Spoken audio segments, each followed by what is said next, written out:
All right, guys, looks like we are in. So I'm going to give everybody a couple of minutes, maybe 2, 3 minutes, just to make sure we're getting everybody in that's going to watch. And in the meantime, I'll play a little bit of music for you guys, and I will be back shortly.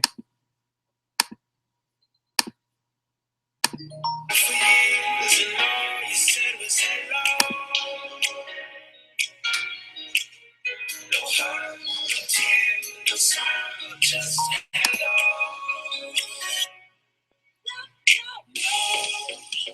Left my house when cold, I never find out.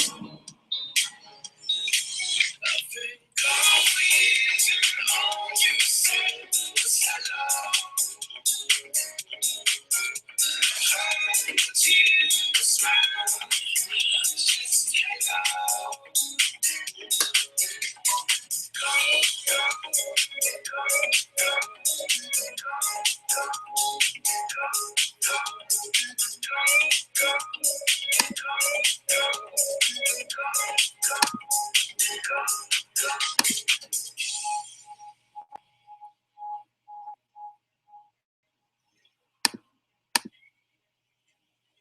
I've been lost for years, and all you said was get out.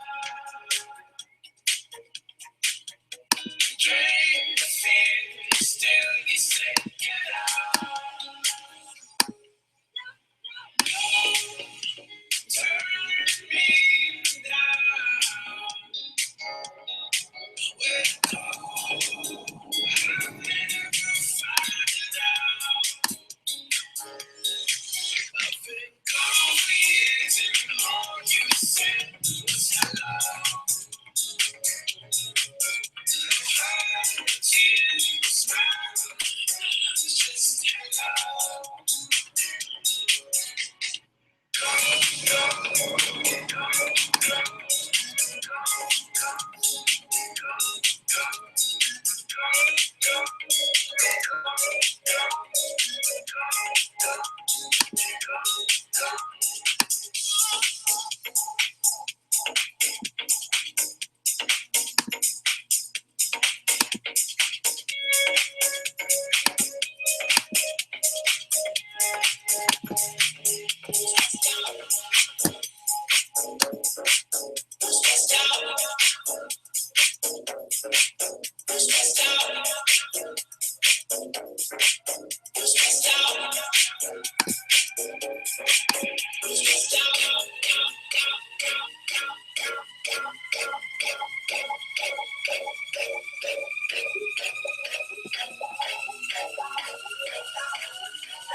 All right, so we are here.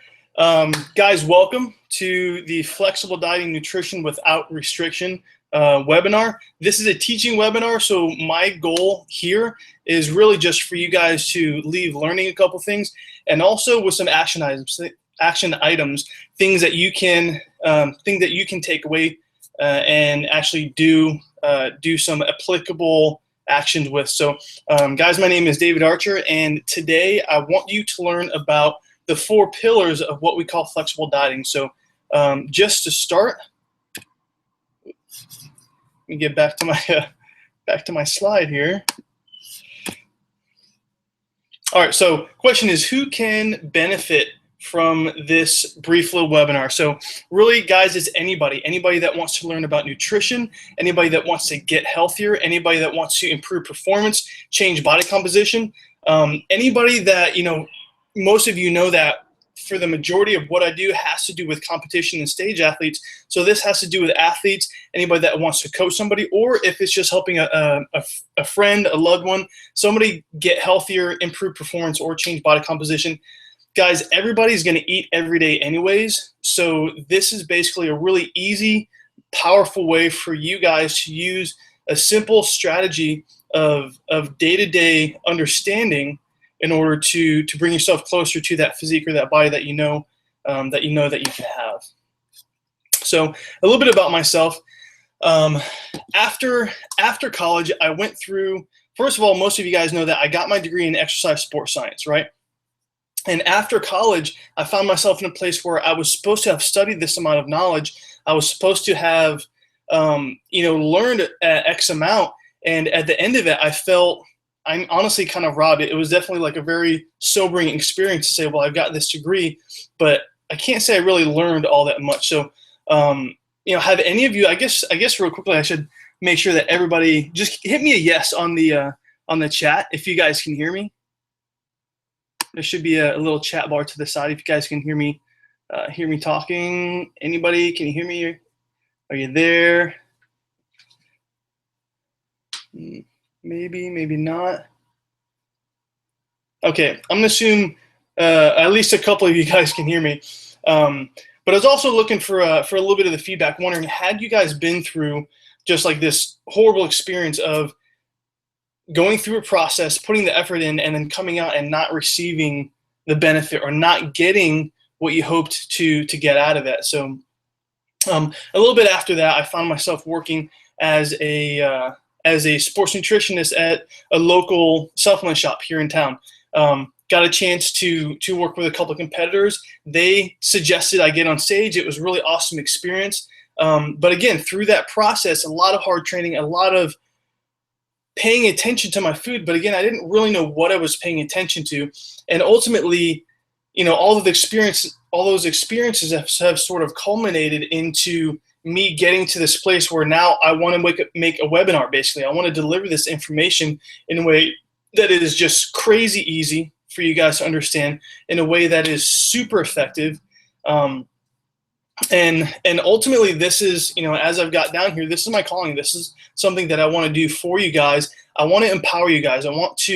My hope for you is that even if it's just a little bit of information, even if it's just a little bit of application, something that I can do to help empower you guys to take control of the body, take control of the food relationship, and move forward in a way that makes you feel a little bit less lost. I want you guys out there feeling like you're just barely keeping your head above water. So question is, what do you guys think flexible dieting is, and what might that look like? Are there any restrictions?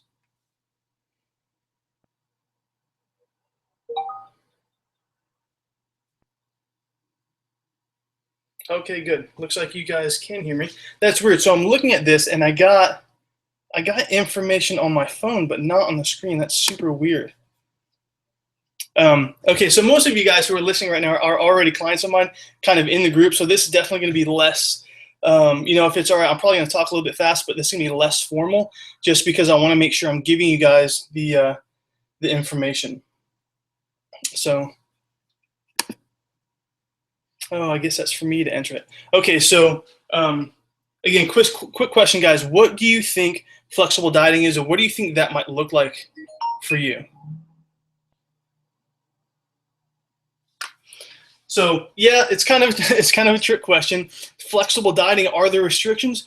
Well, we'll see that there are parameters. I think you're gonna discover that there really are no good foods, there are no bad foods per se, but ultimately, as long as you're operating or sort of eating and fueling yourself within these guidelines, these 4 pillars to your best physique, I think you're going to find that these are going to be some strategies and some tools that you can use to really make a positive effect on not only your mentality and how you feel about the direction your physique is taken, but also understanding and being able to make changes and alterations intelligently throughout the course of the day, week, month, and so on. So, but just real quickly, I wanted to show you guys a couple of past clients that I had, just because I'll show you 3 past clients, and these 3 past clients really, I think, kind of illustrate a pretty decent demographic of folks who use flexible dieting in a way that made sense for them, right? So this one is Laurel. Obviously, the biggest benefit here is you can see how much belly fat she lost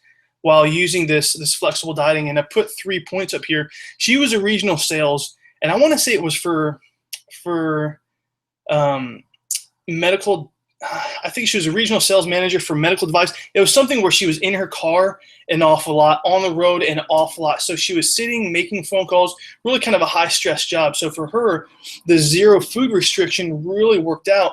And I worked with her to use some strategies as far as keeping certain foods in her car with her all day long, and knowing where to pick up, these healthier choices that fit within her macronutrient profiles, and I'll get to that here in a little bit. But again, the biggest benefit, it's something that fit her lifestyle. I was able to work with Laurel in a way that allowed it to make sense. She didn't feel like she was starving. She had the energy. She had the focus. She was able to perform her job. Consequently, got promoted. Ended up making a lot more money. But all during this diet phase that she was in. And I mentioned the successes that she had, because a lot of times we think, okay, well, dieting is like this deficit mentality, right? Like, if you guys are in front of me, I'd ask, raise your hands. How many of you think when you hear the word diet, immediately we go into this deficit mindset, right? We go into this mindset of scarcity, thinking, okay, well, I'm on a diet now and I have to eat less. Like, intuitively, we think I absolutely have to eat so much less and exercise so much more in order for my body to change. And the good news is that's not necessarily true. Digestion and exercise are not that linear, as Laurel discovered in a very successful way. Next one is Ben. Now, Ben's a buddy of mine, and he's one of the first people I used this strategy with. Again, no food restriction. Ben loved pizza and Redbox movies. So he was just kind of a guy that really liked to enjoy life, to live on his own terms, but he also wanted to do it in a way that allowed him to find a physique that he could be really proud of. So, and that was it. That's exactly what we were able to do by looking at his day-to-day, looking at his energy intake in the form of food, his energy expenditure in the form of just daily activity. We were able to balance that in a way that made it relatively easy for him to find the physique that he has. And no, if you guys are wondering, this isn't the bathroom selfie. This is actually a stage picture. Ben went ahead and got on stage because he found he ended up looking so good. And Angela. Angela is a great example of getting rid of a negative scale mentality, right? So here's Angela on the left, and I'm going to drop down to this 3rd bullet point here. She was about 101 pounds when I first started working with her. The picture on the right, she was about 3 pounds, maybe even 3.5 pounds heavier, looking leaner, looking healthier, feeling awesome. She learned the benefit of eating in a way that was optimal, in eating in a way that was health-centric, while she worked full-time as a dental assistant, while she was eating more than she had previously, burning fat, putting on the muscle, all this stuff that we think is nearly impossible. She was able to do it because she followed these health-centric guidelines. So here's why everybody that I've worked with is able to do this. So I have, with flexible dieting, I have about 100% I say about because I'm sure there's an outlier statistically somewhere, but 100% people adhere that stick to the program can do this because, again, it is so flexible. All we do is we look at your energy intake in the form of numbers. Now with the expansive integration of database technology, meaning collection of information. In this case, it's going to be food and measurements and all the difficult stuff that once upon a time you'd have to be a dietitian or have a full degree in these things. You would have to spend the money, spend the years to learn all that stuff in order to put something like this together. And now you download an app and it's super easy, right? I gave you guys a little bit of history of what happens or how it came to be known as flexible dieting. Long story short, a bunch of people were on forums with really credible nutritionists and coaches, and the nutritionists and coaches started to move towards, well, eating within macronutrient guidelines is probably the easiest to adhere to. Once upon a time, somebody said Team IIFYM, or if it fits your macros, and flexible dieting was born. So I asked a question down here. What do you guys think made IIFYM or flexible dieting become so popular?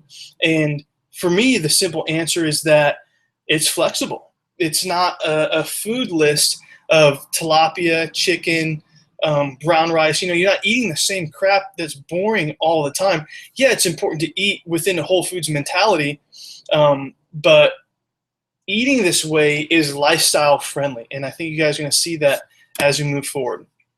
So I want to just go ahead and jump right into it.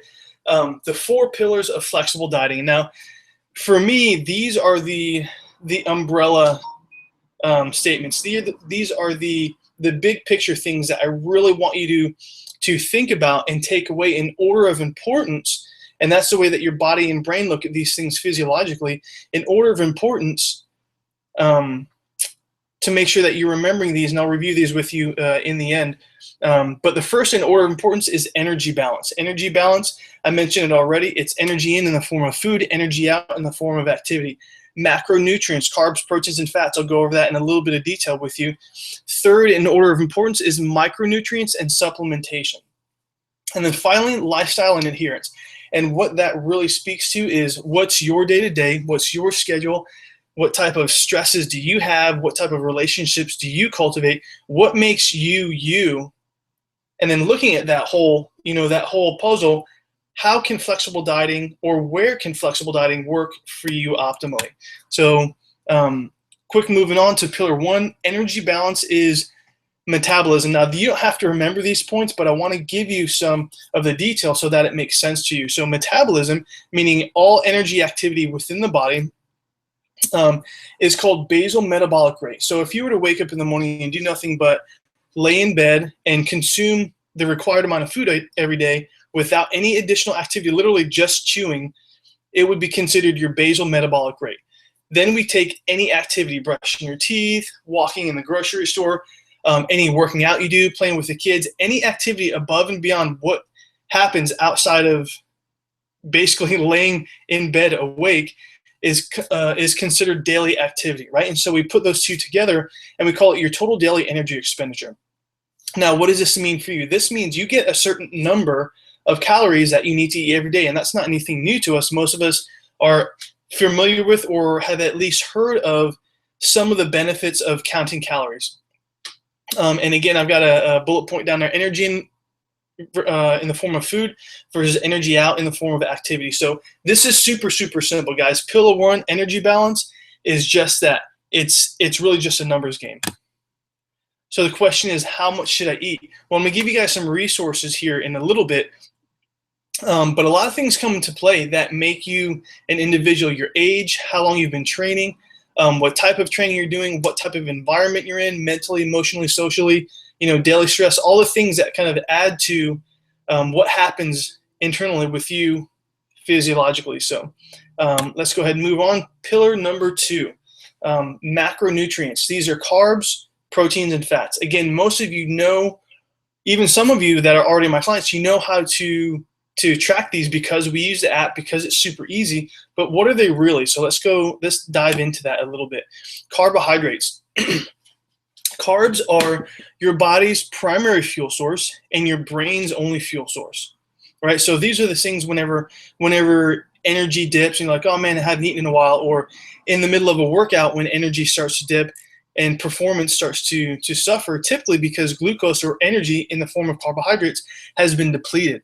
Carbs are super important as far as your mental acuity during the day, your ability to focus at work, even just general energy. And certain places you can find these brown rice, grains, fruits, honey, the stuff that typically you go to that tend to eat and they make you feel good.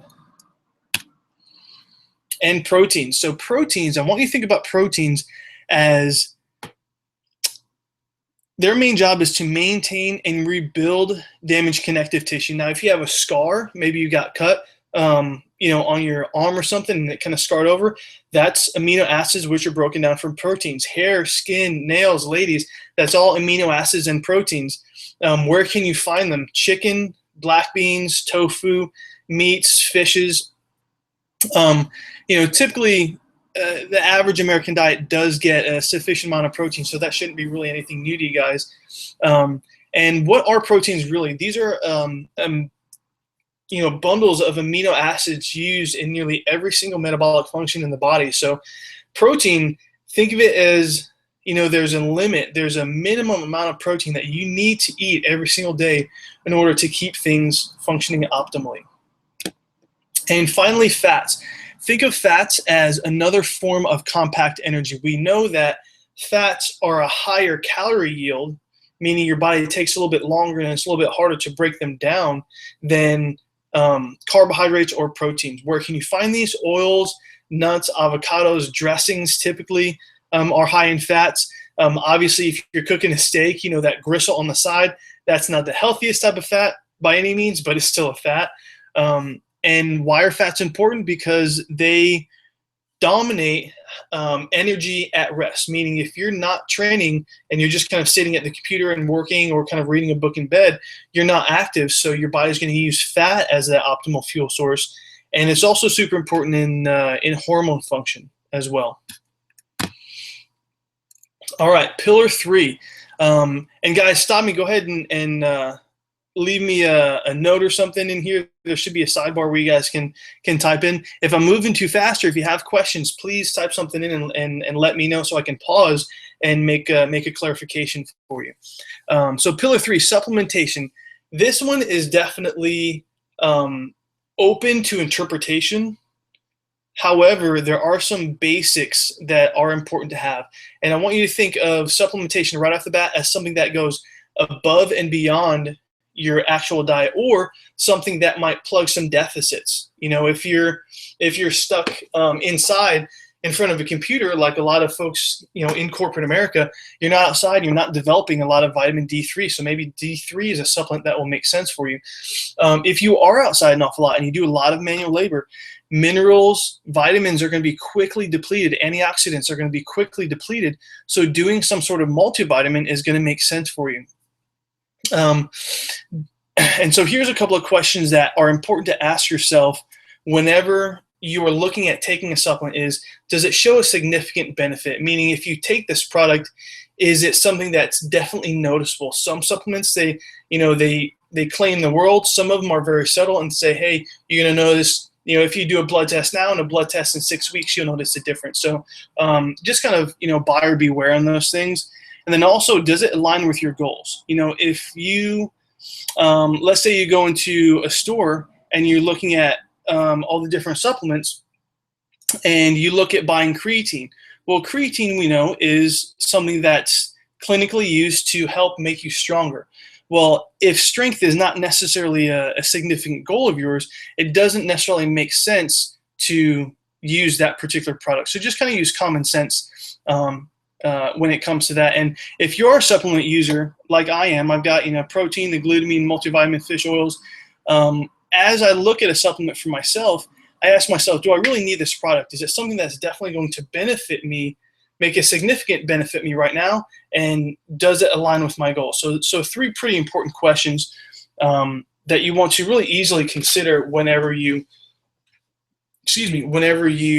are looking at supplementation. I'm going to read a message from a couple of you guys here. All right, let's go ahead and. Uh-oh, Michelle just sent me a text. Looks like you guys are typing actually messages to me, but for some reason I can't see them. And that's definitely not ideal.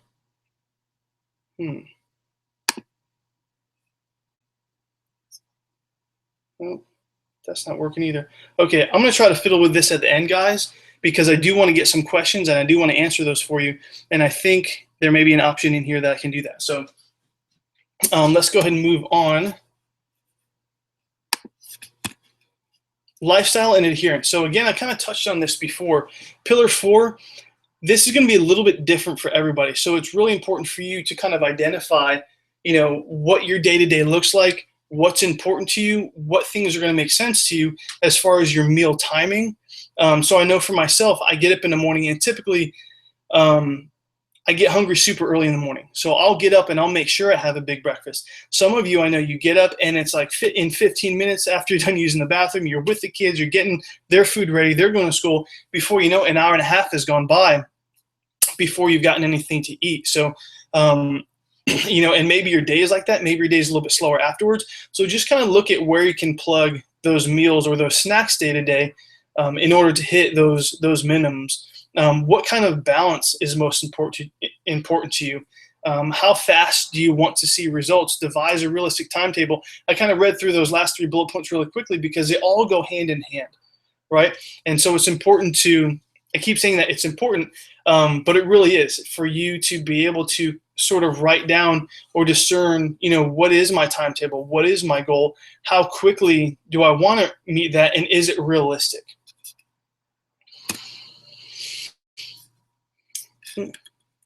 Looks like I got a duplicate. And I mentioned these earlier. I guess my slide was out of order. Basics for your supplementation.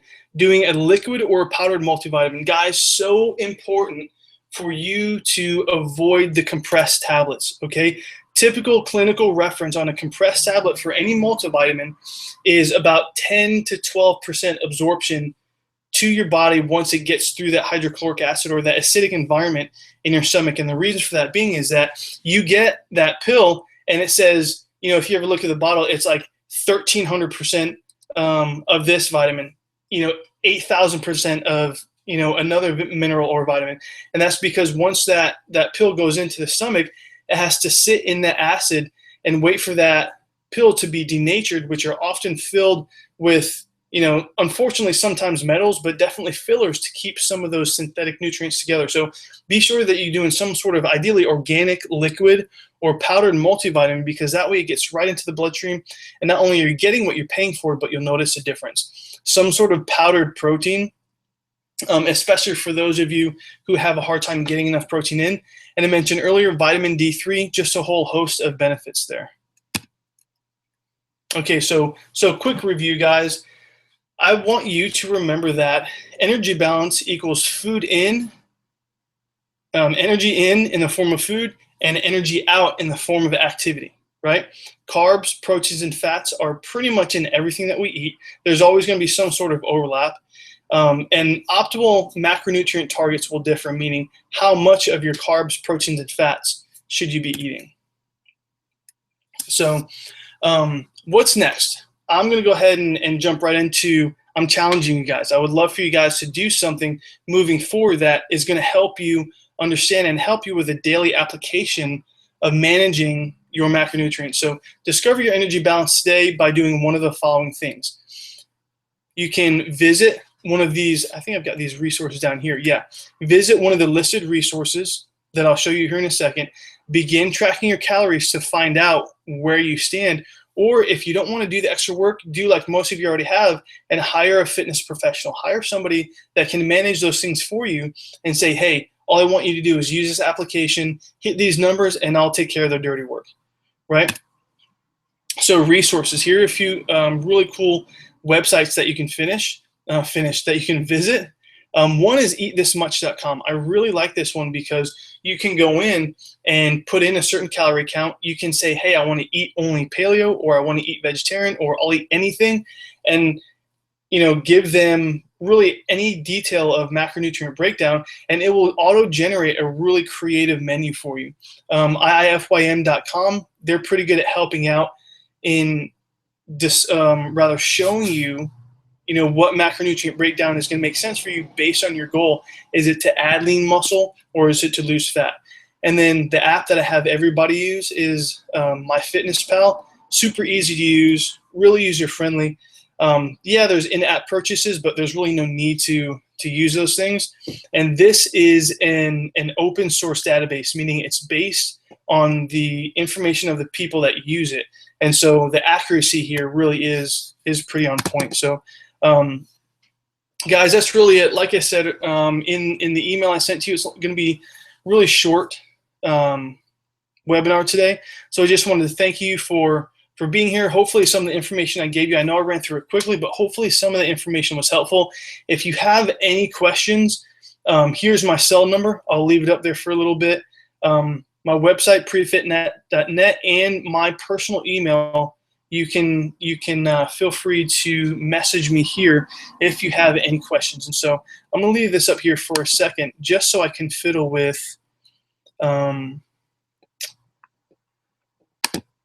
this Q&A portion. I'm going to flip off the screen so maybe you guys can see me.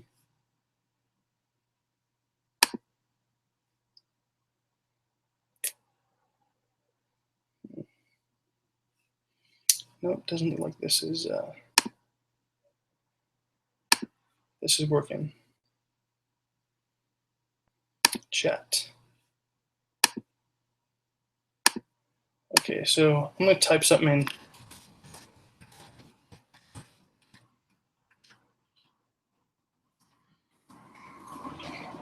Okay, so those of you who are on, can you see that message that I just typed?